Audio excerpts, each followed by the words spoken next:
Hello and welcome to the Knowing Self, Knowing Others podcast. I'm your host, Nia Thomas. Join me for the last time as we discuss self-aware leadership with thinkers from around the globe in the 100th episode of the Knowing Self, Knowing Others podcast. Today, we're joined by Dr. Julia Carden, who's the founder of Carden Consulting and a highly respected executive coach, supervisor, and educator. Julia began her career as a Royal Naval officer, later moving into roles in HR and leadership development, before founding her own consultancy in 2008. Over the years, she's worked with leaders and teams across both the public and private sectors, helping them to grow their confidence, clarity, and capacity. Her coaching practice is grounded in her PhD research on self-awareness, which is really exciting for us. A theme that runs through her work with clients and also through her forthcoming book, You Are Not as Self-Aware as You Think You Are, which will be coming out in October because I checked before coming on screen. Julia's approach is both developmental and systemic, so she supports the whole person while keeping in mind the complex environments in which they operate. In addition to her consultancy, Julia is a visiting tutor at Henley Business School. She's also an accredited coach, helping leaders to reflect deeply, grow meaningfully, and lead with greater self-awareness. Julia, it's the 100th and final episode of the Knowing Self, Knowing Others podcast. So to have another expert who's doctorate focused on self-awareness on the show is just awesome. So thank you so much for joining me. Oh, well, thank you for having me. And what a privilege to be on your 100th podcast. The 100th Wow. one. Julia, tell us about your journey from being a naval officer to leadership coaching. How does that journey fit together? Yeah. Actually, I joined as a RENS officer.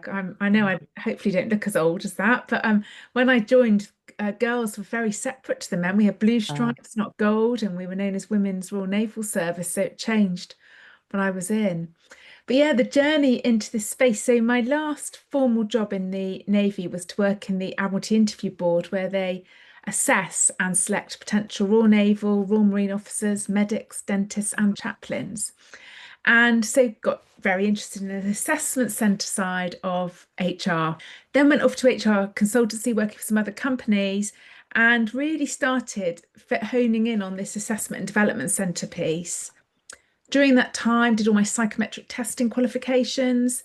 They're feeding back in a very coaching style. They're encouraging you to feed back in a coach style. And that's really what led me into that space. So that was the transition. And then from the leadership development, building on all that I had been trained and learnt to do, I really realised early on in my HR career that I was more a learning and development specialist than a what I would call a HR, people resourcing, employee relations type specialist. Amazing. So when you talk about self-awareness, what exactly do you mean? Because I'm sure listeners and watchers know what I mean. I've talked about it for the last 3 years, but how do you define it? Yeah, I know you and I had a conversation because I think we were doing our research about the same Yes. time, and how annoying that we didn't know we were doing the research at the same time. So it's a really complex, dynamic, and ever-evolving construct. And when I use the word construct, that's what the academics would call it. So Yeah. that's the first thing I want to say. And so I'm very conscious of the fact, however I define it, somehow it minimizes the complexity of what it is.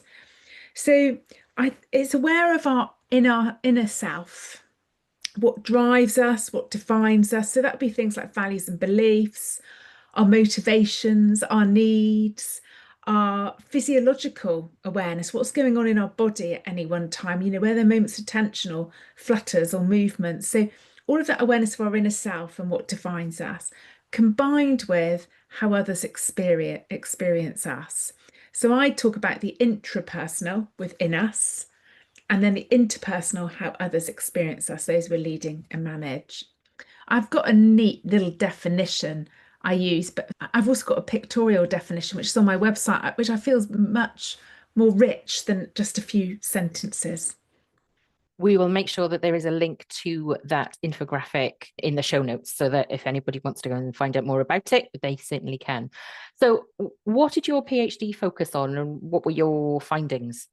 So the main research focus is what is the role of self-awareness in the development of the executive coach, which you could replace with the development of an executive senior leader if you wanted to, but I wanted to hone it in on coach development. So the first big finding, so I should say that I did 3 distinct studies, and I did it by publication. So there was a paper associated with each of the studies, but they fed together. The first big finding, which slightly hijacked how deep I wanted to go with the other research, was that it was an ill-defined and undefined construct within the realms of adult development. So that would be leadership development, MBA work, and other leadership development. So it wasn't defined at all. The other big finding was that it's used interchangeably with other terms about self, like self-knowledge and self-consciousness. So that meant that I then spent the first study defining self-awareness within the context of adult development. So I hadn't planned on doing that. So that was the first finding. I then explored what role it plays in the development of executive coaches and leaders. And the finding there was what it gives you is this ability to connect with self, who we are. And through connecting with self, we can then connect better and deeper with others. And from a leadership perspective and from a coaching perspective, I always say you can't connect with others if you haven't first connected with yourself. So if there's parts of yourself that you're not wanting to confront or look into, then that's going to provide an unconscious barrier to those that we're leading and or working with as a coach. So that was my other finding, this deep connection to self through self-awareness. And then in terms of how to develop it, I sort of had this very naive plan when I started my research that I'd come up with some model of how to develop self-awareness, and then it'd go tick and I'd be able to commercialize it and commoditize it and sell it. I mean, how ridiculously naive I was. So there is no one way of developing it. And actually, it needs multiple, I've referred to it like a jigsaw puzzle. We need multiple pieces of that jigsaw puzzle. And we need to be moving those pieces of the jigsaw puzzle around. Maybe sometimes a piece goes away and another piece comes in. But that was my other learning, that there is not one model and one frame for developing it, which was, for somebody who does leadership development and wants to sell it, was a little bit irritating, but nevertheless, that was the finding. And out of the ways to develop it, the biggest thing that we need to do is some form of reflection.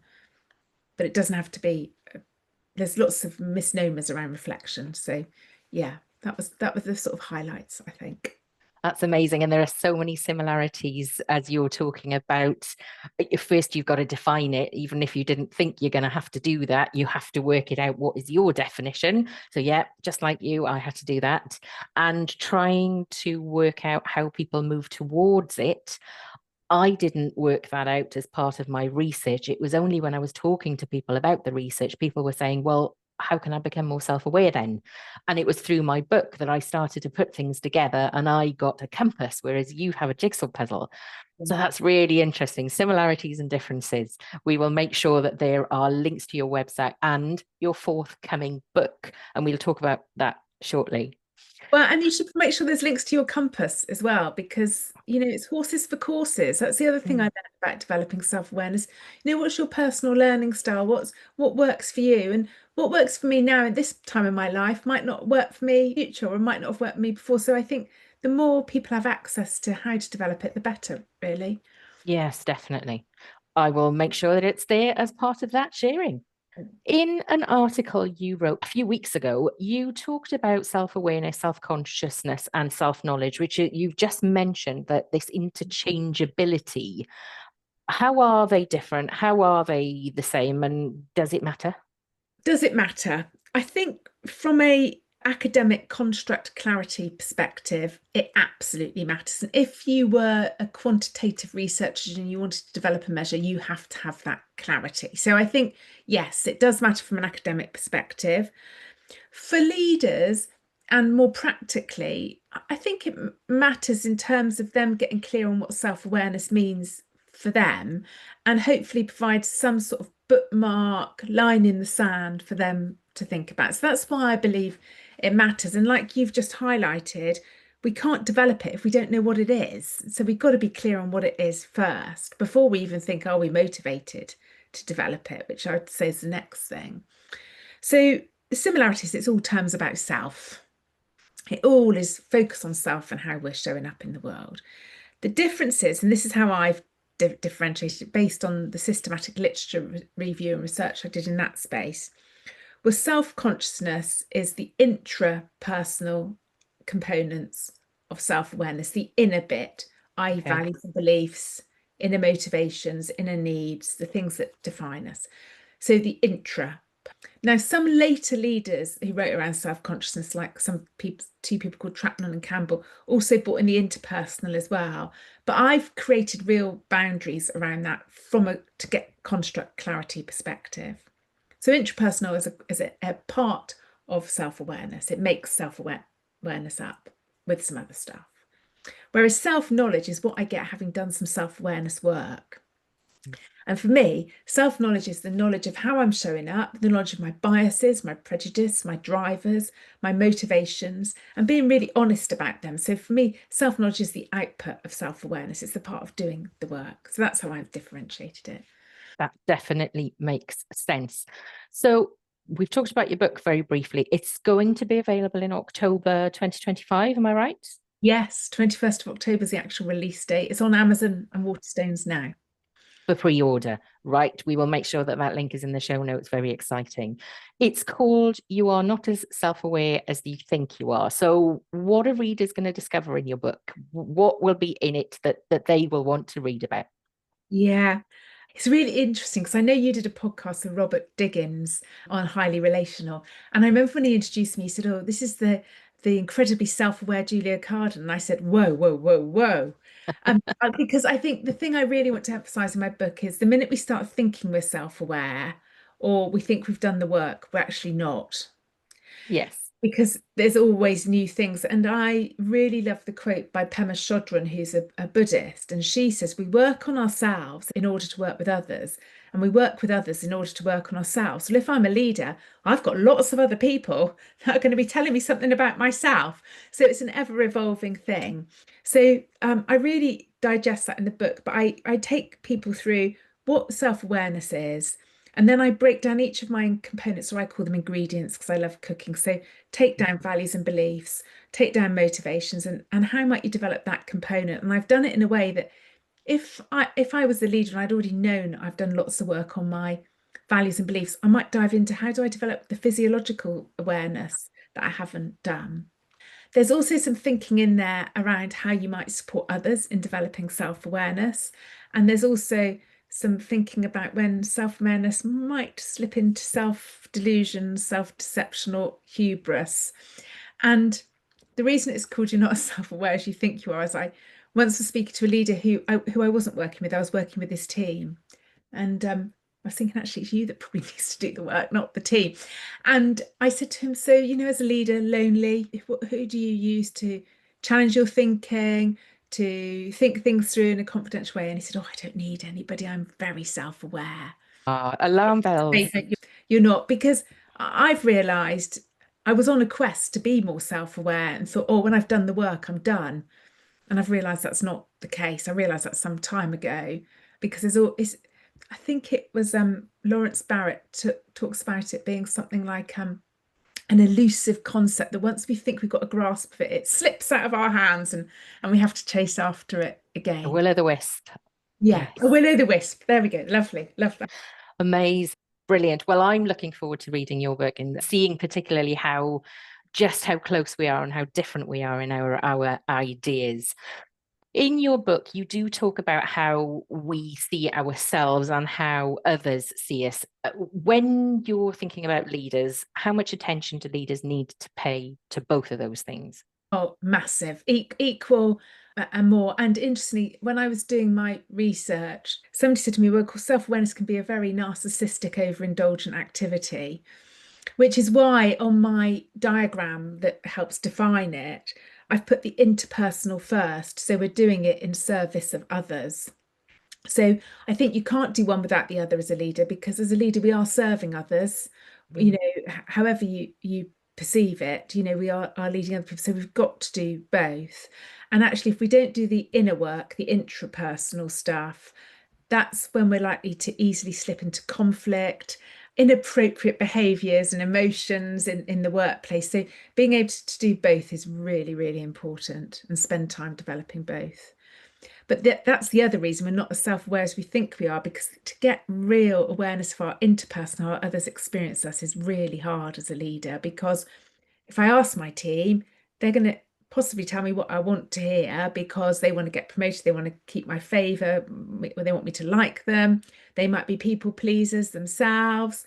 I'm only going to hear what I want to hear because I'm going to delete, distort, and generalize anything that doesn't quite fit with my perspective. So it's really hard to get accuracy on that, which is the other reason I say you're not as self-aware, because there's always fuzziness and messiness around that. Yes, definitely. One of the best things that I've done is a feed forward, and I think it comes from Marshall Goldsmith. I think he coined the term, but that feed forward, it's almost like a 360, but probably a little bit more low key than a 360. But it gives you the opportunity to ask those questions of what could I do differently next time? What would you like me to do more of and less of? And it's less of that unpicking what you've done, and quite frankly you can't do anything about it because it's in the past. And I really like that, and I think it's non-threatening for lots of people. I think people still are reluctant to tell you everything because how trusting are they that an organization isn't going to out them. I Yes. definitely think that's a really good tool to use, that feed forward. Yeah, I've said in my book, the two things as a manager to be asking your team is, what do I do? And you can choose the adjective around that. What do I do that you appreciate or value or supports you? And then they've got to ask the second one, what do I do that irritates you, hinders you, gets in the way, demotivates you? So you can pick the adjective, but there's got to be both sides of the coin there.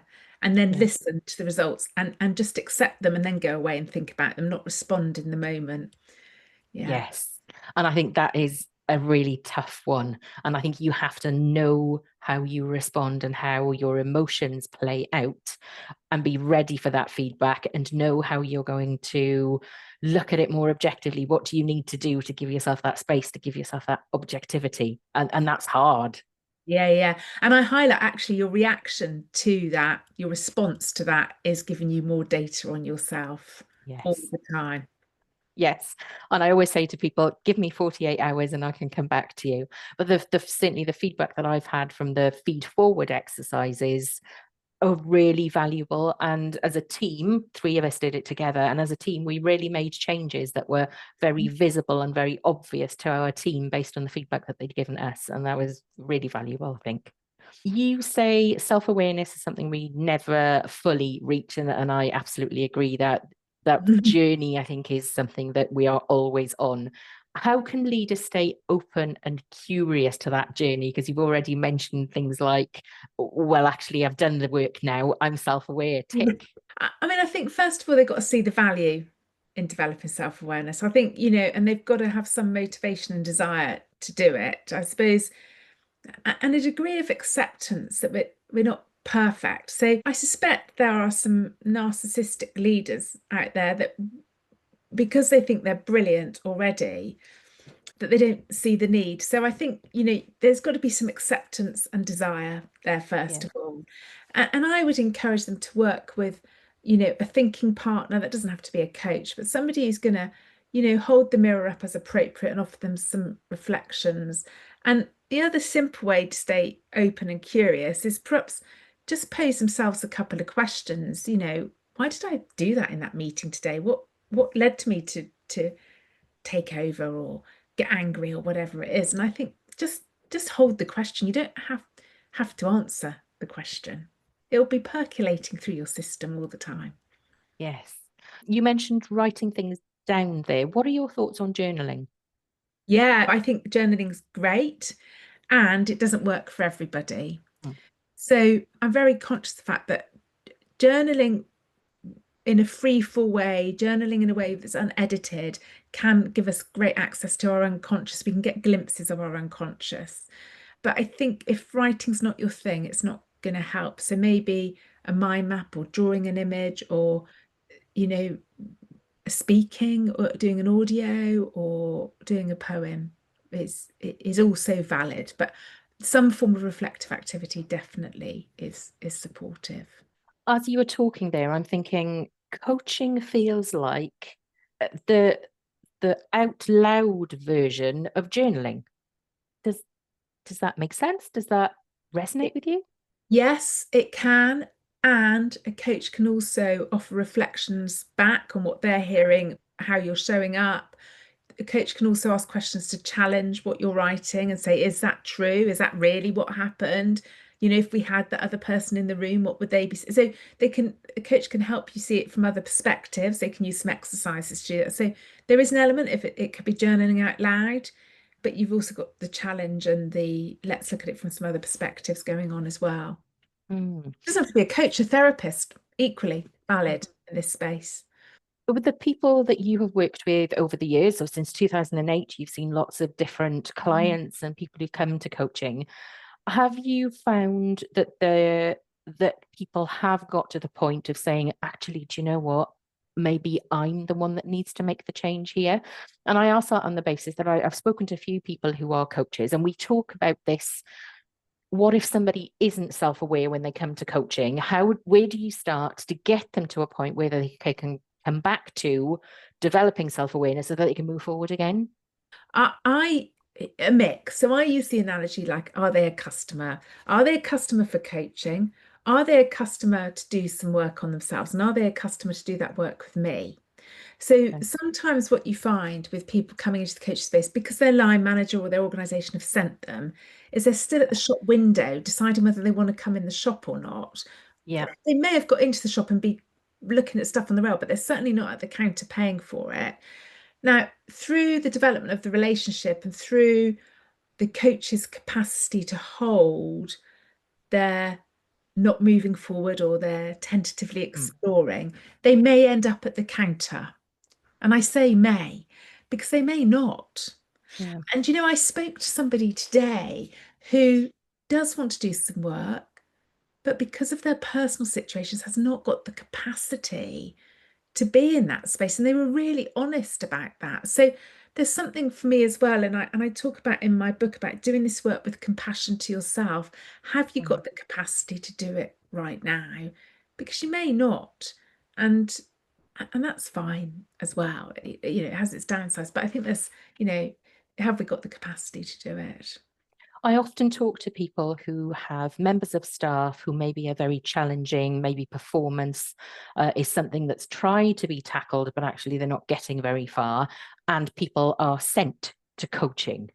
How do people respond to that? Are they in a place where they can move forward, or are those the very people who aren't even looking in the shop window yet? I think it depends. I think Mm. what's important to them in their life right now. I think there's no one fixed way on that. And maybe you only nudge the door open with them, and that's still good work. Mm. But they may not be ready. And also, those it's really interesting when people come with their team member that can't change, is underperforming, very difficult, challenging, whatever it is. And they always want to change that other person. What are they going to change in themselves? Yes, You know that lovely Winnie the Pooh quote about Pooh Bear kept bumping down the stairs, and if only you could stop bumping for a moment and find another way. indeed. And you can't change others, you can only change yourself. Yeah, 100%. And I accept that some people are incredibly challenging to manage and lead and probably don't want to be in that organization or in that job or Mm. working with that leader. And the leader may have tried everything, but what accountability are they taking for how the relationship is and the unconscious dynamics? A question I often use, and I say, first response, best response. And it's taken from a well-known coaching supervisor, Robin Showett. And he just says, what would happen if you're on a desert island together? Well, if I, the leader, respond and say, well, we've been opposite sides of the island, we're not talking. Well, that's the unconscious dynamic of that relationship, hey? Yes, absolutely. That's a really good question to ask, isn't it? It really cuts it down. You mentioned the question earlier. How do people start to develop this curiosity? Why am I behaving like this? How can people start to build those kind of things into more of a habit in terms of their leadership practice? How can you build a habit? It's like anything. I think what I would be interested in is how do people build their own habits and their own, what does it traditionally works for them? Some people like a reminder, don't they, on the fridge door, on their phone. So what helps you build a habit? So I think that's the first thing, getting clear on what works for you in that space. And keep it really simple. and light. So just, Marshall Goldsmith talks about a daily question in his book Triggers, what got you here won't get you there. So maybe just start with a daily question that's light, not going to lead you to take you into some negative, deep place, but it's just light enough to just, oh yeah, how often did I do X today? Or what was the impact? Did you know what I mean? And maybe have a daily question for a week or a month or however long is appropriate for you. But start simple, but think about how do you normally build a habit that works? And I know there's been that book, is it Atomic Habits, talks about start building something into your daily thing that you already do, like while you're cleaning your teeth, or if you have a meditation practice, or if you journal every day, or or if you go for a dog walk in the morning, what could you insert in your daily practice that you're already doing? Yes, doing something simple, I think, is a really good Yeah. idea. Yeah. You describe coaching supervision as a sandpit to play in rather than a courtroom to judge, which I really like. Can you explain what you mean by that? And how does coaching supervision fit as part of being a coach? Yeah. Let me start with the latter question first. So, coaching supervision is about us as coaches reflecting on our own practice, reflecting on how we're showing up with our clients, where are our habits, where are our trends, where are our default settings, where perhaps are we a bit blind to. So, it's a space to reflect on all of that. That quote, a sandpit in which to play rather than a courtroom in which to judge, is from Robin Showett, who really took supervision from therapy into coaching. He also says a mystery to embrace rather than a problem to solve. And for me in coaching supervision, what I want to work with coaches is how can we hold uncertainty? How can we explore multiple perspectives? How can we perhaps, when we were kids, if we built a sandcastle on the beach and we turned it out, and it was rubbish, we'd just stamp on it and build a new one. But as adults, we're like, oh my God, that sandcastle, it's got to be perfect. And we then can't see other perspectives or other ways of being playful. And so there's something for me about let's be a bit playful and ridiculous. I often say, if you had a really absurd, ridiculous idea, or if you could say anything in the world, what would you say? And often those things are not absurd and they are things that you could use and say to your clients. But we put limits on our rules around how we think we can behave. So that sandpit in which to play is let's build some other sandcastles. And if they've got a bit of a rough edge, well, let's just see what that's all about. That's interesting. Yes, that different perspective. And you're right, as leaders, we are very much trying to get everything right. And of course, we have moved on from the days of hero leaders, or we're moving on from that time. But I think we still do our best to get things right. And we get very offended when we are told that it's not right. So learning about that feedback, but having that curiosity to accept that feedback gives you an opportunity to be better. Yeah, yeah, absolutely. And there's something for me there about leaders. If I could embrace that uncertainty, sitting with uncertainty, how many other more options might come available? And I think sometimes as leaders, we get hooked into feeling that we've got to have the answer, we've got to have it now, and we've got to be perfect all of the time. We can't make a mistake. Well, none of that's human, is it? Absolutely. That's an AI robot. Yes, I agree. Yeah. Your book gives readers practical steps to grow their self-awareness. So before you go, can you share one way with us that will help leaders develop their self-awareness muscle if they've never done anything before and they want to start this practice, something to help them kick it off? Yeah. Start by asking yourself a simple daily question. Okay. You don't have to write it down, just have it in your head. Nancy Klein always says we think better in the presence of a question. So start with a question. I also, if you want to then get a bit more serious about it, pick one of those ingredients and then make that a bit of a focus. And I think that's a great starting point, really. Yeah. Brilliant. Julia, what is next for you and Carden Consulting and your coaching work? And what is next in your sphere of self-awareness and self-aware leadership? Well, first of all, for my own self-awareness, in fact, I was having a conversation today with somebody. I work with my own coach supervisor, but also been working with a therapist. But my therapist and I have been on a journey for 3.5 years. I'm about to change to somebody new. So there'll be some work to do there. So we'll see where that leads to with a much more Jungian perspective. I want to really get some work on unconscious around dreams and symbols and stuff. So that's my personal thing. Also, personally, for me and my own self-awareness is about trying some new things. I'm told myself, this is my own belief, which is, we'll see whether this holds on, that I'm rubbish at art. So I'm going to try to do some painting. We'll see how that goes. I'm going to go to a paint and sip. So that's my own journey at the moment. And then with regards to Carden Consulting, I have a bit of a wish to take the principles of coaching supervision where we reflect on how we're showing up as a coach into the leadership space and work with small groups of leaders about them reflecting on their leadership practice. So we call coaching a practice, we call therapy a practice, but let's think about leadership as a practice and how can you reflect on that space. So maybe working with groups, I think that's going to be challenging with people from different corporates and companies because of sharing stuff and what have you, but that's a desire I've got, and I'm sort of mulling over how to make that happen. Book writing perspective, no more complete books. I think I'm looking at potentially editing a book with somebody else. I haven't really got all my thinking straight on that yet.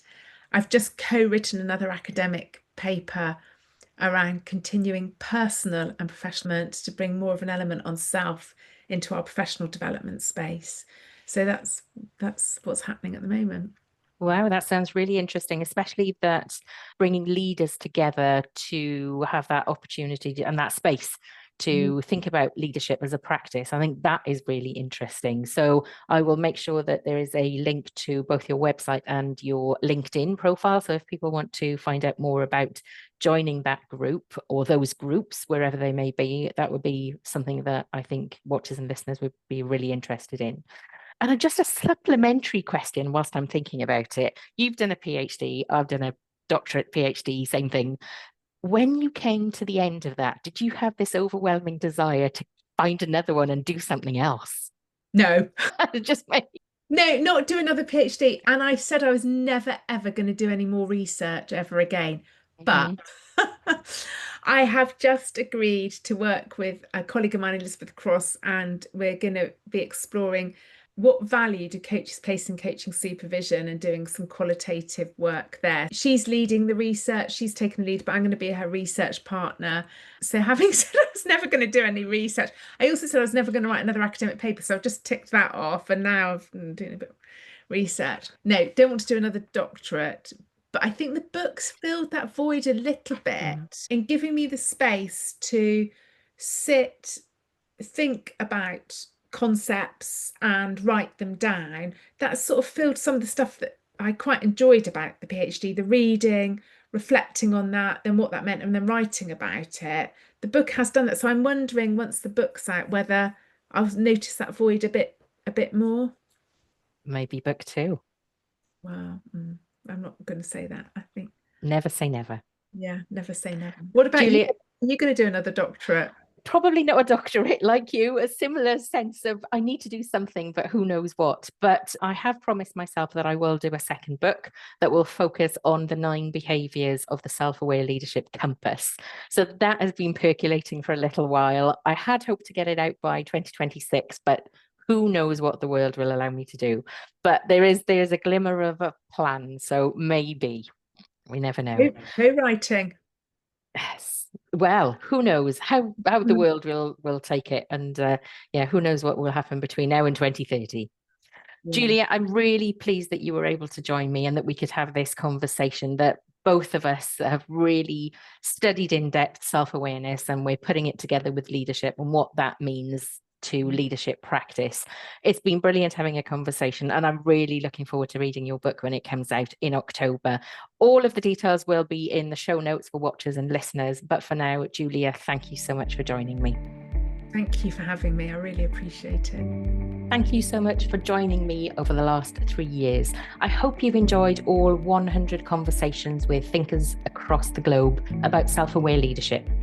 This is the last episode of the Knowing Self, Knowing Others podcast, but you can keep up to date with my weekly blog by subscribing at ksko.co.uk. A very big thank you to all of the guests that have joined me.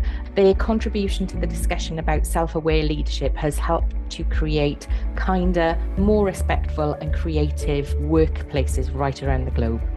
And of course, a very big thank you to you, listeners and watchers, for tuning in. Looking forward to joining you on your learning journey.